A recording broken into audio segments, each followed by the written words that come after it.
Good morning students. UPSC brain spent लेकर आ रहे हैं पिट्टी 365 करंट अफेयर सीरीज, जहां हम static concept plus MCQ static current MCQs series चला रहे हैं, जहां हम कॉन्सेप्ट क्लैरिटी विद एमसीक्यूज के साथ कर रहे हैं, जिसकी हमारी क्लास 1 हो चुकी है।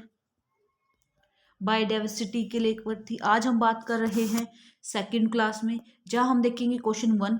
ग्लोबल गोल और अडेप्टेशन के तहत प्रगति पर नजर रखने के लिए मापन ढांचे के संदर्भ में निम्नलिखित कथनों पर विचार करें। COP28 में अपनाया गया UAE framework for global climate resilience GGA के कार्यान्वयन और मापन के लिए दिशा निर्देश प्रदान करता है। शमन के विपरीत अनुकूलन की प्रगति को मापने के लिए कोई एक सार्वभौमिक मैट्रिक या एकल संकेतक अभी तक निर्धारित नहीं किया जा सका है, क्योंकि यह अधिक स्थानीय और संदर्भ विशिष्ट होते हैं। उपरोक्त में कितने कथन सही हैं? कथन 1 ए, कथन बी 2, कथन सी 1 और 2, कथन डी ना तो 1 ना तो 2।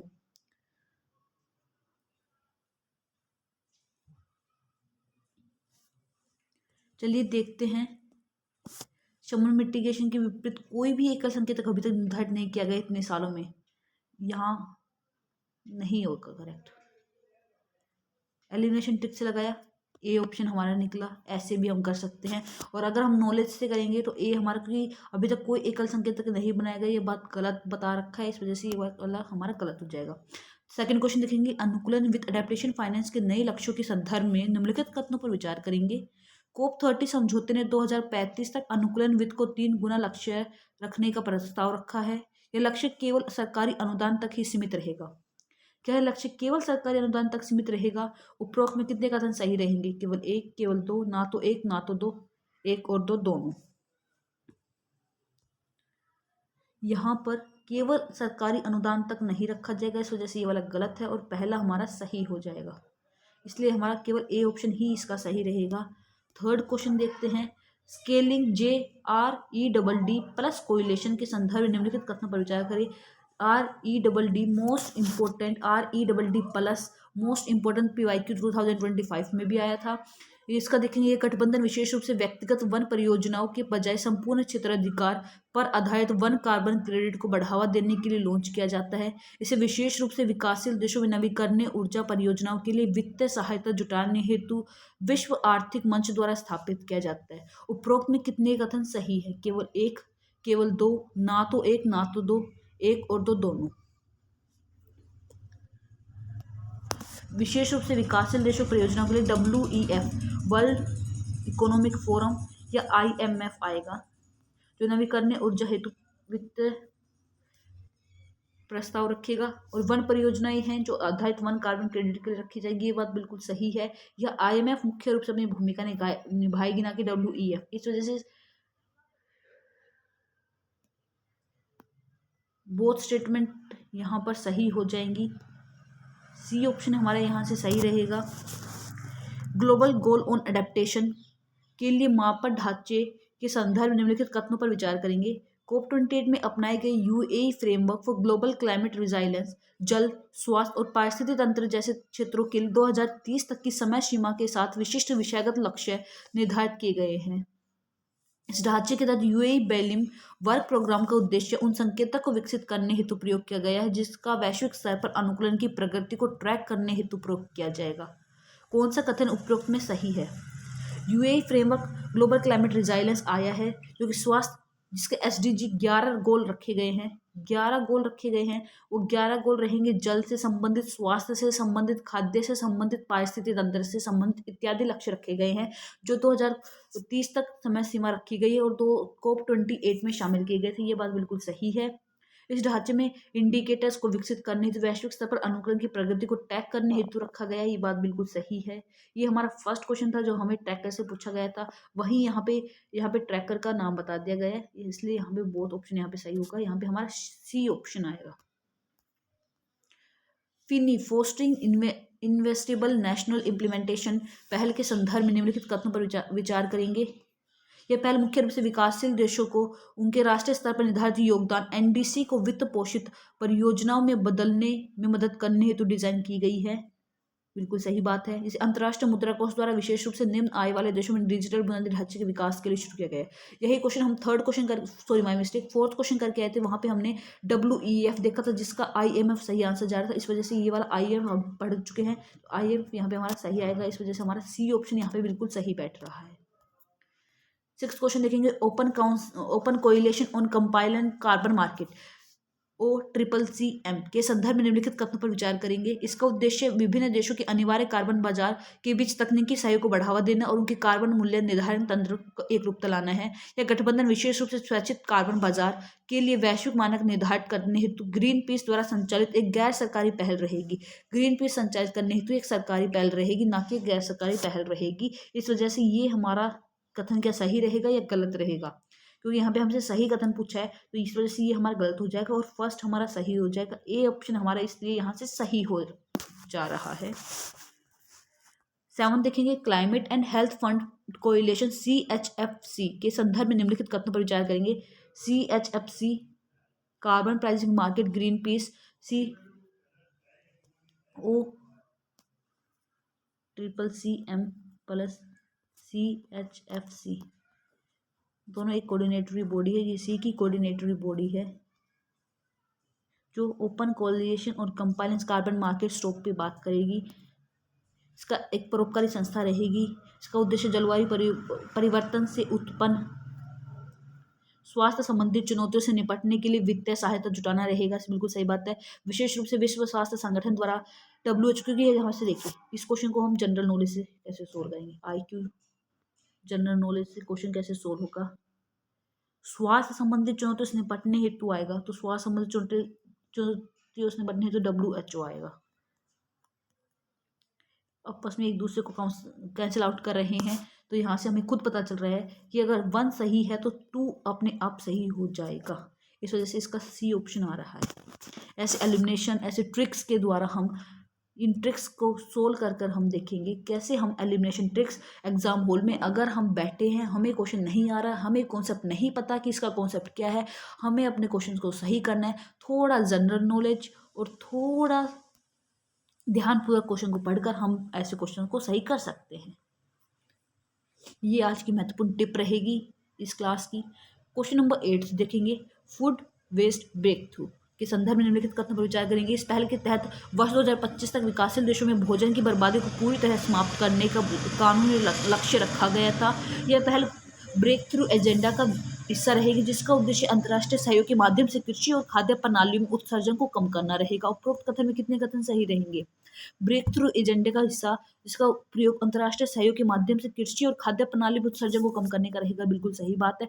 जो 2025 तक कार्बन फूड वेस्टेज को रोकना है। 2025 में 2023 सितंबर में मोदी सरकार ने यह breakthrough zero food wastage का कार्यक्रम रखा, जो जिसे 2025 तक पूरा करने का लक्ष्य रखा गया था, जिसके तहत 55 टन तक यानी 1.3 अरब तक प्रति वर्ष भोजन की बर्बादी होती है, उसे रोकने के लिए रखा गया था। इस वजह से बोथ ऑप्शन यहाँ पे सही आएंगे। Arise accelerating investment in resilience innovation for sustainable economics पहल के संदर्भ में निम्नलिखित कथनों पर विचार करेंगे। पहल मुख्य रूप से निजी क्षेत्र को आपदा जोखिम न्यूनीकरण के कार्यों में शामिल करने और लचीले बुनियादी ढांचे में निवेश बढ़ावा देने के लिए लक्षित की गई। UDHR का संयुक्त राष्ट्र कार्यक्रम द्वारा निजी क्षेत्र के साथ साझेदारी से संचालित होती है। बिल्कुल सही बात है। निजी क्षेत्र और प्राइवेट क्षेत्र में ये देखिए एक्सट्रीम स्टेटमेंट केवल निजी क्षेत्र के लिए लाई गई हो, जैसे यहाँ से ये गलत हो जाएगा। केवल इसका ऑप्शन ए सही रहेगा, यानी केवल 2 इसका सही रहेगा। बी ऑप्शन यहाँ से इसका सही रहेगा। 10th क्वेश्चन देखेंगे, भारत की पंचामृत घोषणा जिसे COP26 में प्रस्तुत किया गया था के संदर्भ में निम्नलिखित में से कौन सा लक्ष्य 2030 तक प्राप्त किया जाना है? कुल अनुमानित कार्बन उत्सर्जन 1 अरब टन की कमी, गैर जीवाश्म ऊर्जा क्षमता 500 गीगावाट को बढ़ावा देना। भारत की पंचामृत घोषणा जिसे COP26 में प्रस्तुत किया गया था, निम्नलिखित में से कौन सा लक्ष्य 2030 तक प्राप्त किया जाना है? कुल अनुमानित कार्बन उत्सर्जन में 1 अरब टन की कमी करना, गैर जीवाश्म ऊर्जा क्षमता को बढ़ावा देना। भारत की पंचामृत घोषणा जिसे COP26 में प्रस्तुत किया गया था के संदर्भ में निम्नलिखित में से कौन सा लक्ष्य 2030 तक रखा जाएगा या प्राप्त किया जाएगा? ये क्वेश्चन मैंने पढ़ा नहीं है अभी तक, बिल्कुल नहीं देखा है। कि इसमें कितने ऑप्शन दिए गए हैं, क्या सही दिया गया है। यहाँ पे मेरे को सिर्फ ये पता चल रहा है कि भारत में पंचामृत घोषणा लागू की गई थी 2026 में, तो इसको मैं कैसे करूँगी 2000 क्या लक्ष्य रखे गए होंगे 2030 तक। तो ये एक गवर्नमेंट सेंटर क्वेश्चन है जो एक गवर्नमेंट बॉडी बना रही है, तो वो नेगेटिव तो जाएगी नहीं एक बॉडी के प्रति, एक स्कीम जो सरकार लेके आई उसके प्रति, तो उसकी पॉजिटिविटी बताएगी। तो पॉजिटिव बताएगी तो यहाँ पे ये सोच लो कि यहाँ पर अगर उपरोक्त सभी या ऑल ऑफ द अबोव दे रखा है तो most of the probability 100 time probability बता रही हूँ कि उसका both of the correct option are correct रहेगा, यानी उपरोक्त सभी ऑप्शन बिल्कुल करेक्ट रहेगा। 11 क्वेश्चन देखेंगे, भारत में हरित ऋण ग्रीन क्रेडिट उत्पन्न करने के लिए निम्नलिखित में से कौन सी गतिविधि पात्र है। वही क्वेश्चन मैं अभी आपको ऊपर समझा के आई हूँ, बोथ ऑफ द करेक्ट, इसका भी वही both of the correct answer सही रहेगा, उपरोक्त सभी आंसर सही रहेगा, जो कि है सी में है। देखिए सी में 1 2 3 4 5 6 सी ऑप्शन यहाँ से बिल्कुल सही हो जाएगा। 12 क्वेश्चन देखते हैं, हरित ऋण कार्यक्रम के संदर्भ में निम्नलिखित कथनों पर विचार करेंगे। इसका उद्देश्य पर्यावरणीय कार्यों के लिए प्रोत्साहन प्रदान करना होगा। जल प्रबंधन इस कार्यक्रम के तहत एक पात्र गतिविधि रहेगी। इको मार्क लेबल का विकास इस योजना का हिस्सा नहीं है। इको मार्क लेबल होती क्या है, कौन इस इको मार्क करता है ये बताइए पहले तो। सेबी करती है, जो BRI बॉडी रहेगी, निफ्टी वो करेंगी, तो ये इसका हिस्सा नहीं है, बिल्कुल सही बात है, क्योंकि हरित ऋण कार्यक्रम है जो कि IMF ये बॉडी देखती है, इस वजह से थर्ड हमारा गलत हो जाएगा यहाँ से। और यहाँ पे हमसे पूछा है सही कौन सा नहीं है,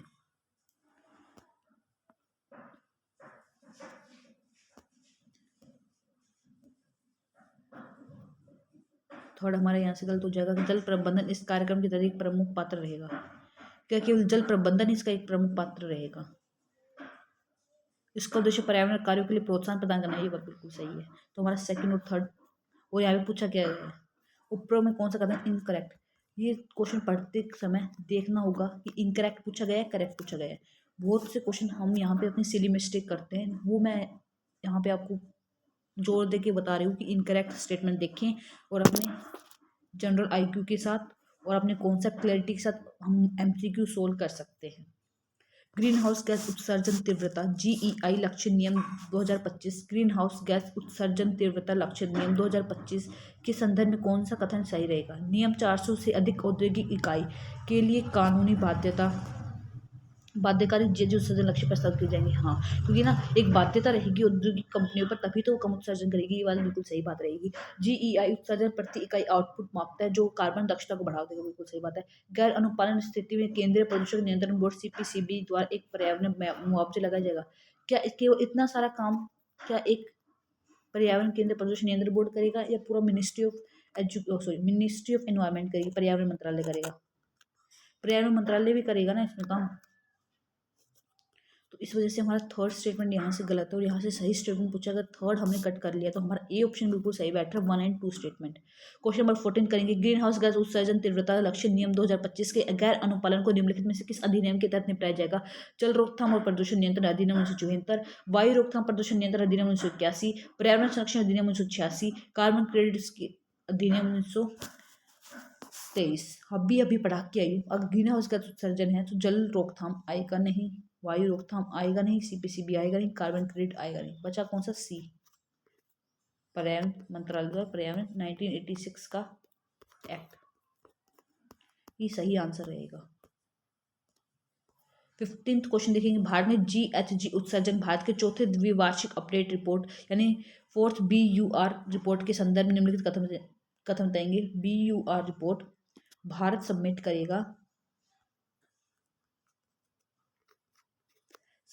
भारत किसको सबमिट करेगा, कौन सी एक बॉडी है जो पर्यावरण के लिए काम करे, UNFCCC को सबमिट करेगा। ये क्षेत्रवार उत्सर्जन में उत्सर्जन क्षेत्र का हिस्सा बढ़ावा है, दिन में तो अधिक कार्य करेगी, बिल्कुल सही बात है। गैसों के आधार पर उत्सर्जन रहेगा, ये बात बिल्कुल सही है। बोथ स्टेटमेंट 1 और C इसके सही रहेगा, C ऑप्शन का सही रहेगा। 16 क्वेश्चन देखें, कार्बन बाजार के संदर्भ में निम्नलिखित कथनों पर विचार करेंगे। कार्बन बाजार ऐसी व्यापार प्रणाली रहेगी जिससे कार्बन क्रेडिट बेचे और खरीदे जाएंगे, जहाँ एक कार्बन क्रेडिट 100 किलोग्राम उत्सर्जन पर के बराबर रहेगा, बिल्कुल सही बात है। कंपनियां या व्यक्ति ग्रीन हाउस गैस उत्सर्जन को कम करने वाली संस्थाओं में कार्बन क्रेडिट खरीदकर अपने जीएचजी उत्सर्जन की भरपाई के लिए कार्बन बाजार का उपयोग करेंगे। ये बात भी बिल्कुल सही है, कथन दोनों बिल्कुल सही है। तो 1 और 2 दोनों सही है, तो ऑप्शन ए इसका सही रहेगा।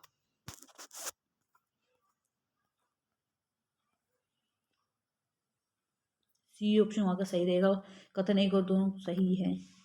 ग्रीन क्रेडिट कार्यक्रम जीसीपी, ग्रीन क्रेडिट कार्यक्रम जीसीपी के संदर्भ में निम्नलिखित कथनों पर विचार करेंगे। इस कार्यक्रम का अनावरण दिसंबर 2023 में COP28 में प्रधानमंत्री द्वारा किया गया था। इस कार्यक्रम के तहत पहचाने गए प्रत्येक भूमि पार्सल का आकार कम से कम 10 हेक्टेयर होना चाहिए।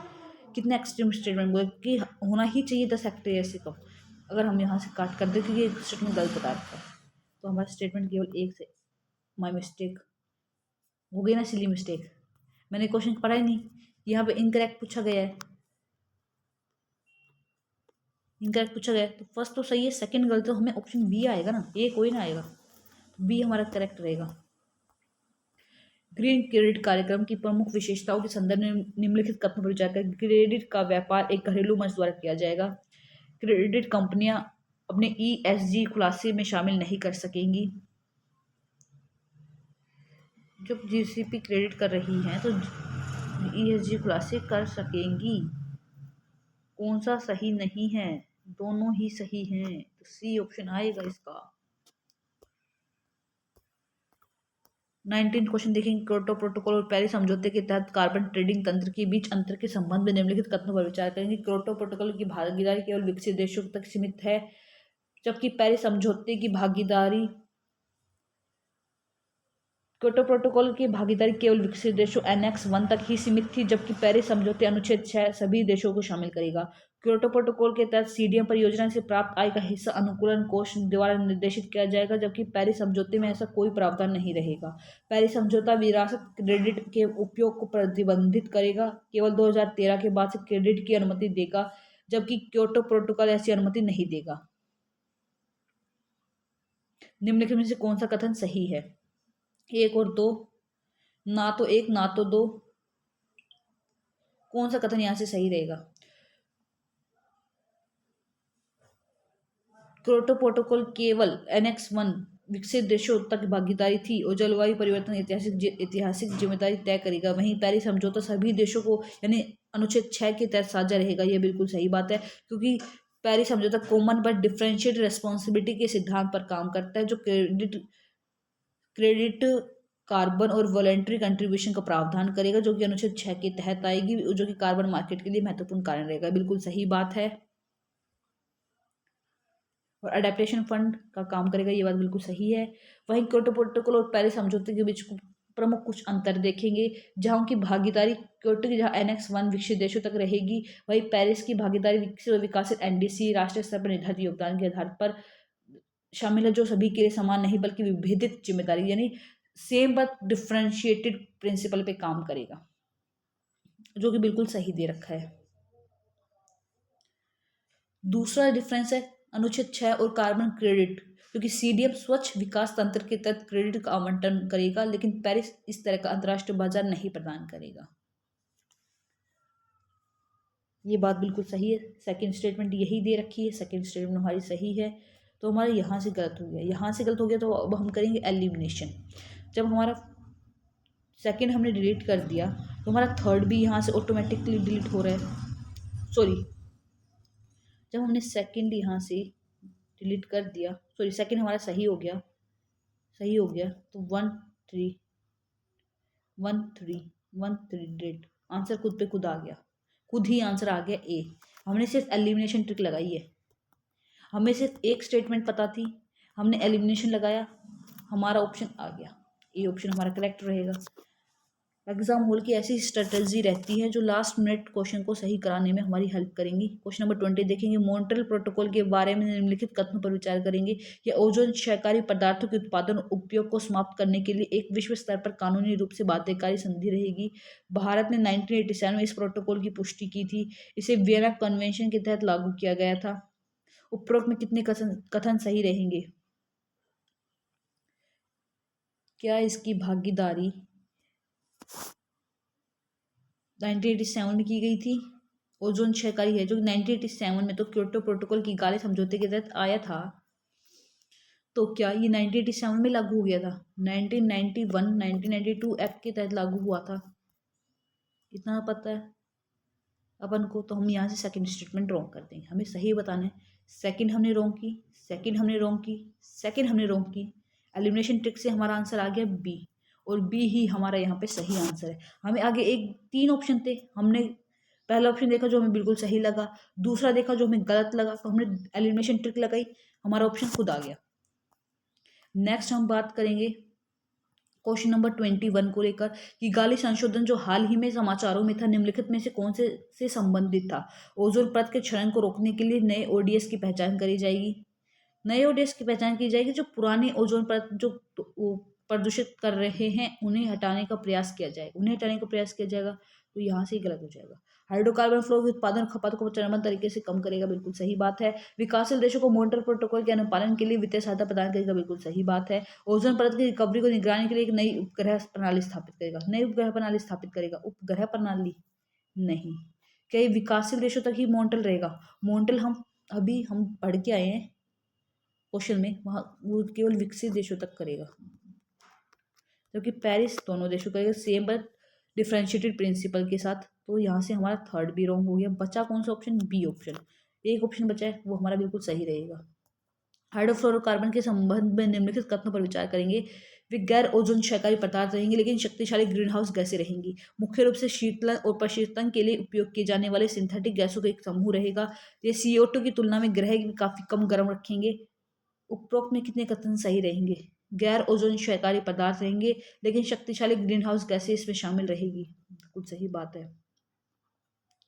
जो मुख्यतः शीतलन और प्रशीतन के लिए उपयोग की जाने वाली सिंथेटिक गैसों का एक समूह रहेगा, ये बात तो सही है। CO2 की तुलना में ग्रह में काफी कम गर्म रखेंगे, CO2 रखेगा ज्यादा।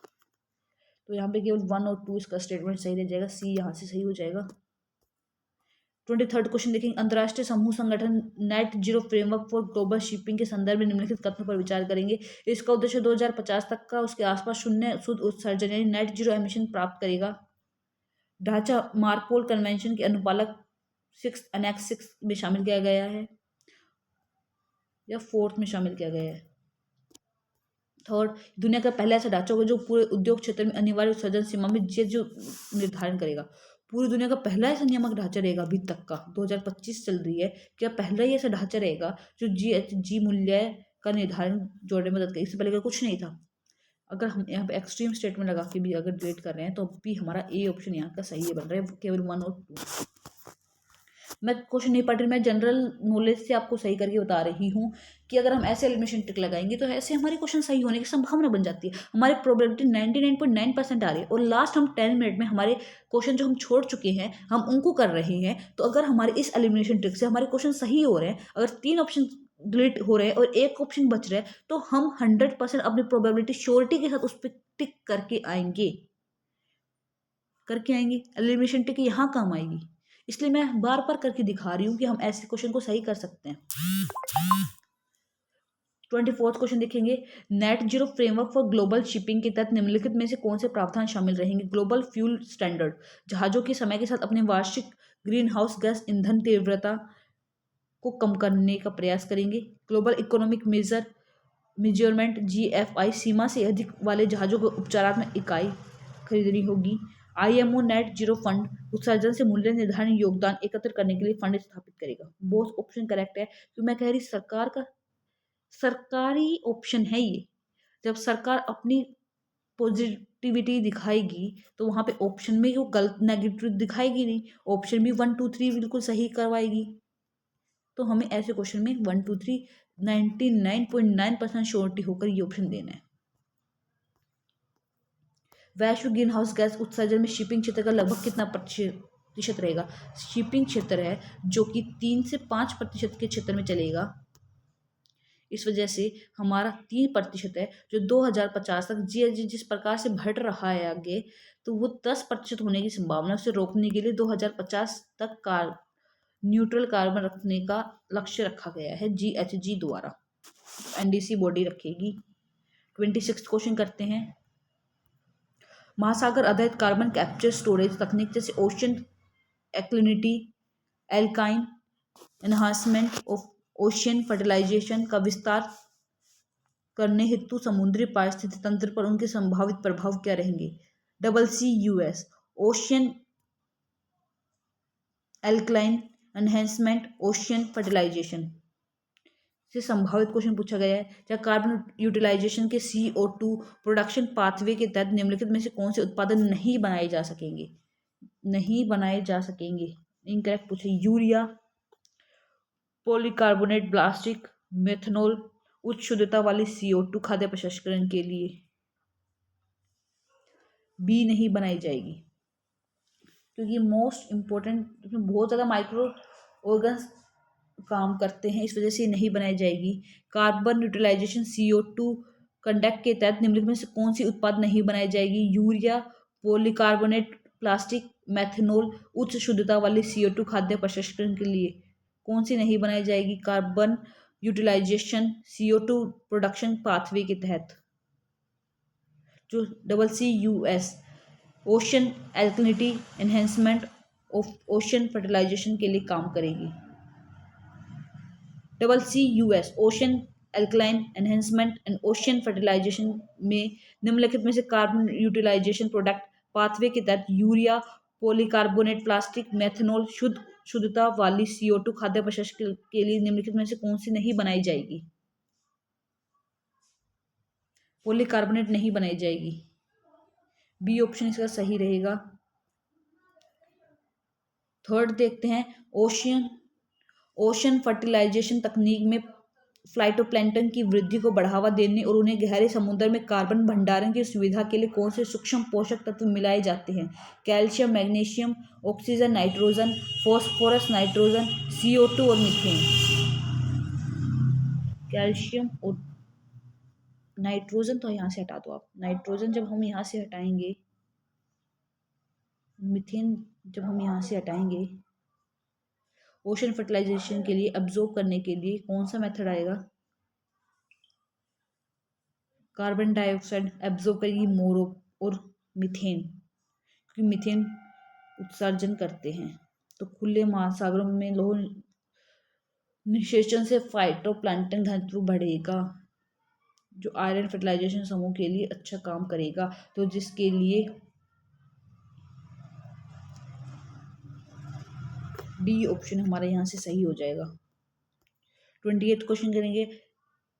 कार्बन कैप्चर तकनीकों के संदर्भ में निम्नलिखित कथन पर विचार करेंगे। डायरेक्ट एयर कैप्चर DAC तकनीक का उपयोग मुख्य रूप से औद्योगिक संयंत्र से निकलने वाली उच्च सांद्रता वाली CO2 गैस को कैप्चर करने के लिए किया जाता है।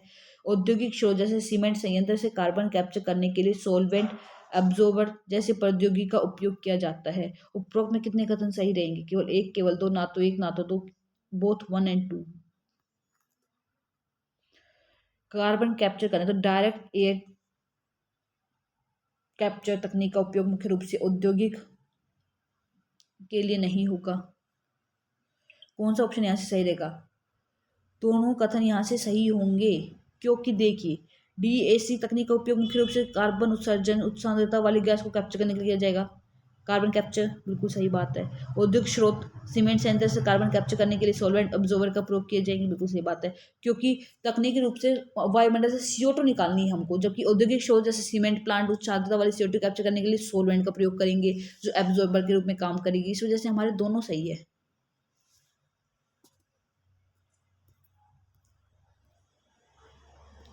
कार्बन यूटिलाइजेशन पाथवे के संदर्भ में निम्नलिखित कथनों पर विचार करेंगे। उच्च शुद्धता वाली CO2 का उपयोग खाद्य प्रसंस्करण और चिकित्सा अनुप्रयोग में किया जाता है और CO2 प्रोडक्शन पाथवे का एक हिस्सा है। यूरिया के उत्पादन में पॉलीकार्बोनेट प्लास्टिक बनाना CO2 प्रोडक्ट श्रेणी में आते हैं। निम्नलिखित में से कौन सा कथन सही नहीं है या सही है।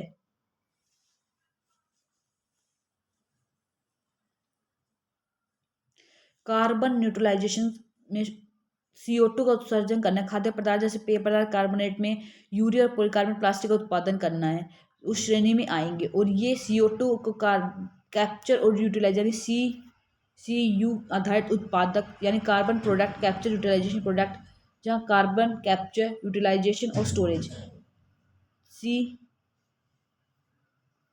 CUS क्या था इसका फॉर्मूला, इसकी फुल फॉर्म रहेगी कार्बन, C कैप्चर,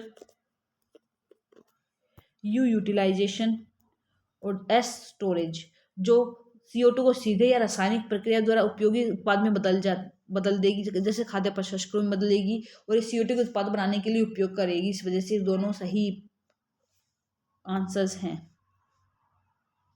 तो हमारे यहाँ से सी ऑप्शन बिल्कुल सही आ जाएगा। महासागर आधारित CCUS carbon capture utilise sources तकनीकों के संदर्भ में निम्नलिखित कथन पर विचार करेंगे। जो ओशन फर्टिलाइजेशन में CO2 अवशोषण में तेजी करने के लिए समुद्र में पानी में कैल्शियम में मैग्नीशियम जैसे पिघले हुए खनिजों को मिलाया जाएगा। महासागर आधारित CCUS तकनीक के संदर्भ में निम्नलिखित कथनों पर विचार करेंगे। जहां ओशन फर्टिलाइजेशन में CO2 अवशोषण को तेज करने के लिए समुद्र के पानी में कैल्शियम या मैग्नीशियम जैसे पिघले हुए खनिजों को मिलाया जाएगा। ओशन एल्कलाइन एनहेंसमेंट OAE तकनीक फाइटोप्लैंक्टन की वृद्धि को बढ़ावा देने के लिए सूक्ष्म पोषक तत्वों जैसे फॉस्फेरस या नाइट्रोजन का उपयोग करेगी। निम्नलिखित में से कौन सा कथन सही रहेगा?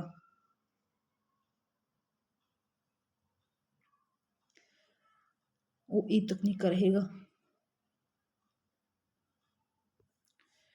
हम वही ऊपर ही क्वेश्चन करके आए हैं, वहाँ हमने देखा था कि हमारा कौन सा ऑप्शन सही जा रहा है। तो हमारा फर्स्ट सही जा रहा था, सेकंड भी सही जा रहा था। तो हमारा यहाँ से नाइट्रोजन का कैसे करेंगे फाइटोप्लैंक्टन को बढ़ावा देने के लिए? तो यहाँ पे बी ऑप्शन तो हमारा सही नहीं हो सकेगा, तो हमारा ए ऑप्शन यहाँ पे सही रहेगा बस। 33rd क्वेश्चन देखेंगे। निम्नलिखित में से कौन सा कथन हिमनदों यानी ग्लेशियर के संदर्भ में पिघलने के परिणाम हो सकते हैं? निम्नलिखित में से कौन से कथन हिमनद ग्लेशियर के पिघलने के परिणाम के बारे में सही होंगे? पिघलते ग्लेशियर के कारण वैश्विक समुद्र स्तर में वृद्धि होगी, बिल्कुल सही बात है।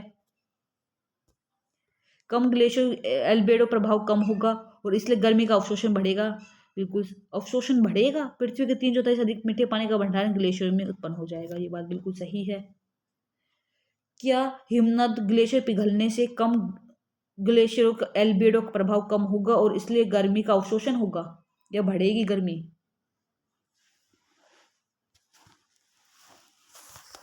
यहाँ पे हमारा 1 और 3 स्टेटमेंट तो बिल्कुल सही है। सेकंड स्टेटमेंट, जब ग्लेशियर पिघलेंगे तो उनका एल्बिडो का प्रभाव कम होगा, जिससे सतह ज़्यादा काली हो जाएगी और सूर्य की गर्मी को परावर्तित कर ज़्यादा अवशोषित कर लेगी, जिससे ज़्यादा गर्मी पैदा होगी और बर्फ़ पिघलने की फीडबैक लूप का निर्माण हो जाएगा। इस वजह से हमारा सेकंड स्टेटमेंट भी सही है। Both option are correct. 34th question देखेंगे। संयुक्त राष्ट्र द्वारा ग्लेशियर के संरक्षण के लिए हाल ही के पहल के संदर्भ में निम्नलिखित कथनों पर विचार करेंगे। 2025 को अंतर्राष्ट्रीय ग्लेशियर संरक्षण वर्ष घोषित किया गया था। 21 मार्च को प्रतिवर्ष विश्व ग्लेशियर दिवस के रूप में मनाया जाता है। क्रायोस्फेरिक विज्ञान के लिए दशक 2025 से 2034 घोषित किया गया है।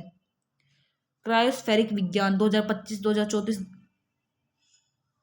UN declared 25 as the International Year of Glaciers Preservation।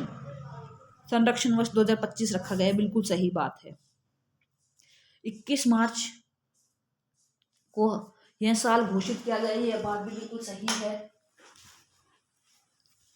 Cryosphere के लिए 2025 से 2034 तक का समय रखा गया है, जिसके मुख्य बिंदु रहेंगे दिसंबर 2022 में यह प्रस्ताव पारित किया गया था कि यूनेस्को WMO द्वारा इसे बढ़ावा दिया गया था और मीठे पानी के स्रोत समुद्र स्तर का नियंत्रण करने हेतु जलवायु परिवर्तन में गंभीर खतरा मानते हुए 70% ग्लेशियर मीठे पानी का एक बड़ा हिस्सा बन जाएंगे, उनकी जीवन रेखा लोगों की जीवन रेखा को समाप्त कर देगी, ये हमें बताया गया था। तो बोथ ऑप्शन यहाँ से करेक्ट हो जाएंगे। 1 2 3 सही उत्तर D 1 2 3 रहेगा। भारत के पहले उच्च ऊंचाई वाले जलवायु अनुसंधान स्टेशन के संदर्भ में निम्नलिखित कथनों में कौन सा कथन सही रहेगा? यह हिमाचल प्रदेश में स्थापित किया गया है।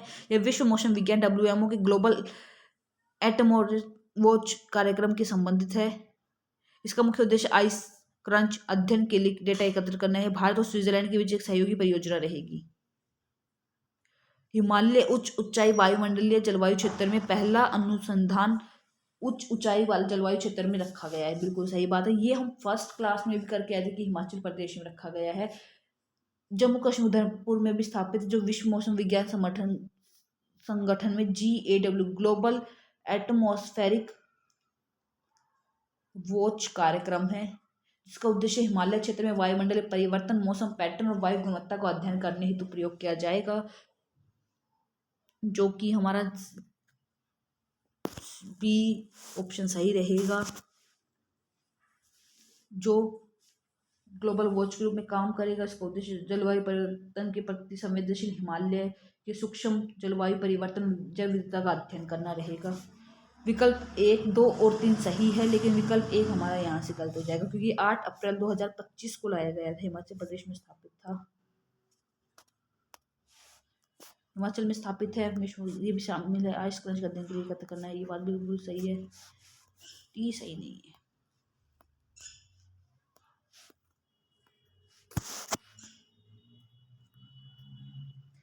36 क्वेश्चन देखते हैं। भारत के नए अंटार्कटिक अनुसंधान स्टेशन मैत्री सेकंड के संदर्भ में निम्नलिखित कथनों पर विचार करें। यह भारत का तीसरा अनुसंधान आधार होगा, जिसमें जनवरी 2029 तक चालू होने की उम्मीद रहेगी। नवीकरणीय ऊर्जा स्रोत सौर और पवन का उपयोग करके संचालित हरित अनुसंधान आधार के रूप में स्थापित करने का प्रस्ताव रखा जाएगा। यह पूर्वी अंटार्कटिका में स्थित रहेगा। मैत्री 2 भारत का तीसरा अनुसंधान आधार होगा, जिसे जनवरी 2029 तक चालू रहने की उम्मीद है। नवीकरणीय ऊर्जा स्रोत का उपयोग करके संचालित एक हरित अनुसंधान आधार के रूप में स्थापित किया जाएगा, जो कि अंटार्कटिका में स्थित रहेगा, पूर्वी अंटार्कटिका में। निम्नलिखित में से कौन सा कथन सही रहेगा? नए अंटार्कटिक अनुसंधान स्टेशन मैत्री सेकंड इसका केवल 2 ऑप्शन सही रहेगा। पूर्वी अंटार्कटिका में नहीं रहेगा, पश्चिम अंटार्कटिका में रहेगा, और ये 2029 तक नहीं 2030 तक रखा गया है। इस वजह से केवल 2 ऑप्शन हमारे यहाँ से सही हो जाएगा। सी ऑप्शन हमारे यहाँ से सही रहेगा। सही स्टेटमेंट कुछ, हाँ सी सही रहेगा। ग्लोबल रिपोर्टिंग इनिशिएटिव के संदर्भ में निम्नलिखित कथनों पर विचार करेंगे।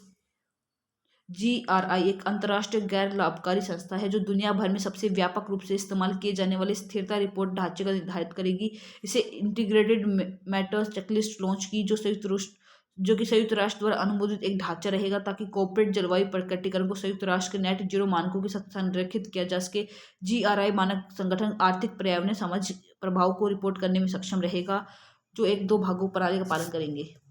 फर्स्ट, क्योंकि मैं ये क्वेश्चन पढ़ के आ चुकी हूँ, तो मेरे को पता है कि थर्ड भी सही है, फर्स्ट भी सही है, लेकिन मैंने इंटीग्रेटेड मैटर चेकलिस्ट लॉन्च की, जो कि UNO द्वारा लॉन्च की जा रही है, या UNFCGHG कर रहा है, तो WMO करेगा, ये संयुक्त राष्ट्र करेगा, ये UNO करेगा। तो सेकंड स्टेटमेंट यहाँ से गलत हो जाएगा ना, तो हमारे यहाँ से फर्स्ट, तो थर्ड ही यहाँ पे सही रहेगा हमारा। केवल थर्ड स्टेटमेंट हमारे यहाँ से सही रहेगा। 38 क्वेश्चन देखेंगे। नेट जीरो बैंकिंग अलायंस के संदर्भ में निम्नलिखित कथनों पर विचार करेंगे। यह 2050 तक नेट जीरो अर्थव्यवस्था के संक्रमण का समर्थन करने का उद्देश्य 2021 में विश्व बैंक की पालन के तहत स्थापित किया जाएगा। इसका उद्देश्य बैंक को अपने ऋण और निवेश के कार्बन फुटप्रिंट को कम करने के लिए प्रोत्साहित किया जाएगा। इसे कई सदस्य बैंकों द्वारा नए सिरे से प्रतिबद्धता के साथ मजबूत किया जाएगा। यह वर्तमान में सबसे बड़ा वैश्विक संगठन रहेगा, net zero banking alliance. Bank ये इसका फुटप्रिंट को कम करने के लिए प्रोत्साहित किया जाएगा। ये इसका सही आंसर है, बी इसका करेक्ट ऑप्शन है। क्वेश्चन नंबर 39 देखेंगे। UAE सेंसस COP28 में 2023 में अपनाया गया था कि मुख्य प्रावधान क्या रहेंगे। यह पेरिस समझौते के तहत पहली बार ग्लोबल स्टॉक को चिन्हित करेगा। यह राष्ट्रों के जीवाश्म ईंधन के पूरी तरह से बाहर निकालने का आग्रह करेगा। 2030 तक नवीकरणीय ऊर्जा को तिगुना करने और ऊर्जा दक्षता को बढ़ावा 2 गुना करने का लक्ष्य निर्धारित करेगा। ये पूरी तरह से जीवाश्म ईंधन को खत्म करने की बात तो करेगा कि पूरी तरह से खत्म हो जाएंगे ईंधन, नहीं होंगे। एक्सट्रीम स्टेटमेंट है, काट दिया। सी ऑप्शन 1 और 3 सही आ गया। ऐसे भी हम सही कर सकते हैं।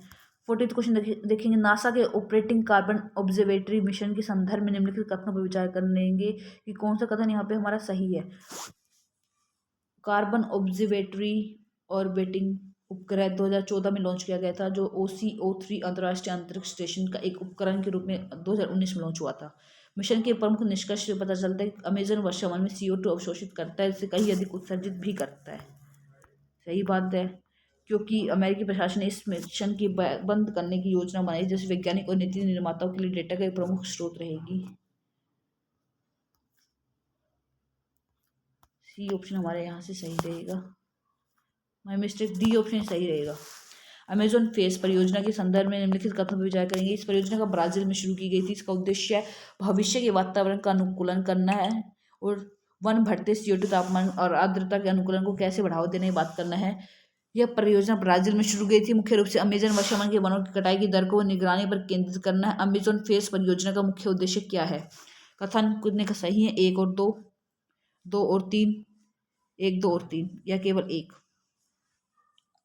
मुख्य रूप से अमेजन वर्षावन के वनों की कटाई की दर को निगरानी पर केंद्रित करने की बात बिल्कुल सही है। और बढ़ते वातावरण अनुकूलन करना, आकलन करने पर भी उष्णकटिबंधीय वन बढ़ते CO2 तापमान पर अनुकूलन करने पर बात की गई है। तो इसका 2, 3 सही आ जाएगा। बी ऑप्शन इसका सही आएगा। 42 देखेंगे, जलवायु टिपिंग पॉइंट एक प्रणाली में महत्वपूर्ण सीमाएं हैं जिसके पार होने पर अक्सर परिवर्तनशील अपरिवर्तनीय परिवर्तन होते हैं। और अमेजोन वर्षावन का मरना या डाइक बैक और ग्रीनलैंड बर्फ की चादर का ढलना IPCC द्वारा पहचाने गए संभावित टिपिंग पॉइंट है। बिल्कुल सही बात है। टिपिंग पॉइंट एक दूसरे से जुड़े नहीं होते, जिसका अर्थ यह है कि ये एक दूसरे को पार करने से दूसरे पर कोई प्रभाव नहीं पड़ेगा। ये बात गलत है, प्रभाव पड़ेगा, टिपिंग पॉइंट है। बी ऑप्शन यहाँ से हमारा सही हो जाएगा। फिर हम देखेंगे 45th क्वेश्चन देखेंगे, ग्रह सीमाएं प्लानिटरी बाउंड्रीज की अवधारणा जो पृथ्वी की प्रणाली की सुरक्षित परिचालन सीमाओं को प्रभावित करती है। गहरे सीमा अवधारणा स्टॉकहोम रिजाइलेंस सेंटर द्वारा विकसित की गई थी। छवि के अनुसार 9 परिभाषित सीमाओं में से केवल वायुमंडलीय एरोसोल लैंडिंग या समतापीय ओजोन रिक्तीकरण